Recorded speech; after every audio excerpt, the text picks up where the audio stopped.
พื่อให้คณะพรรคคณะบรรษาสมาชิกพรรควิทยาคารสันติบาลประชาชนได้รับรู้เข้าใจเป็นเอกภาพกำแน่นให้ลึกซึ้งและมีสติตื่นตัวสูงกว่าเก่าเกี่ยวกับกฎระเบียบของพรรคประชาชนปฏิวัติลาวสมัยที่12นำไปจัดตั้งปฏิบัติอย่างถูกต้องครบถ้วนเข้มงวดและมีความเป็นเอกภาพในทั่วกำลังป้องกันความสงบ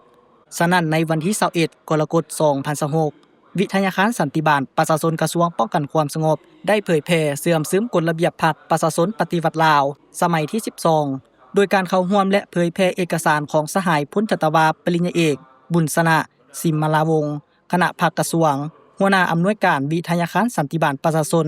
มีคณะพรรคคณะอำนวยการพนักงานขันนำพาบรรษาและสมาชิกพรรคทั่ววิทยาคารสันติบาลประชาชนเข้าร่วมในพิธีสหายพลจัตวาปริญญาเอกบุญสนะสิมมาลาวงศ์ให้รู้ว่ากฎระเบียบของพรรคประชาชนปฏิวัติลาวสมัยที่12ประกอบมี15หมวด64มาตราพรรคประชาชนปฏิวัติลาวแม่นกองน้ำหน้าที่มีการจัดตั้งแม่นการจัดตั้งการเมืองสูงสุดของชนชั้นกรรมกรและของระบอบประชาธิปไตยประชาชนลาวเป็นตัวแทนที่จงรักภักดีอย่างเสมอต้นเสมอปลายต่อสิทธิและผลประโยชน์ของชนชั้นกรรมกรชาวผู้ออกแรงงานลาวบรรดาเผ่า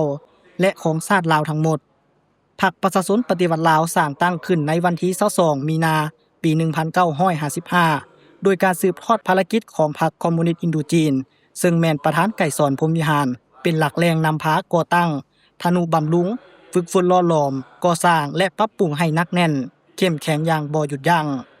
พรรคประชาชนปฏิวัติลาวประกอบด้วยบุคคลที่ตื่นตัวห้าวหันปฏิวัติดีเด่นกว่าหมู่และได้รับความไว้วางใจสูงกว่าหมู่ในส่วนชั้นกรรมกรชาวเกษตรกรชั้นคนปัญญาชนและชาวผู้ออกแรงงานอื่นในเผ่าต่างๆซึ่งได้ผ่านการทดสอบในขบวนการปกปักรักษาและพัฒนาประเทศชาติวัตถุประสงค์ของพรรคประชาชนปฏิวัติลาวแม่นนำพาปวงชนลาวทั้งชาติดำเนินภารกิจเปลี่ยนแปลงใหม่รอบด้านที่มีหลักการของพรรคปกปักรักษาประเทศชาติไว้ให้มั่นคงก่อสร้างระบอบประชาธิปไตยให้บรรลุตามจุดหมายสังคมนิยมจากนั้นสหายยังได้เผยแพร่ผลสำเร็จในการเข้าร่วมพิธีเฉลิมฉลองวิทยาคารสันติบาลประชาชนอยู่สาธารณรัฐสังคมนิยมเวียดนามครบรอบ80ปีและคำแนะนำของคณะจัดตั้งศูนย์กลางพรรคเลขที่303ทับคจสพ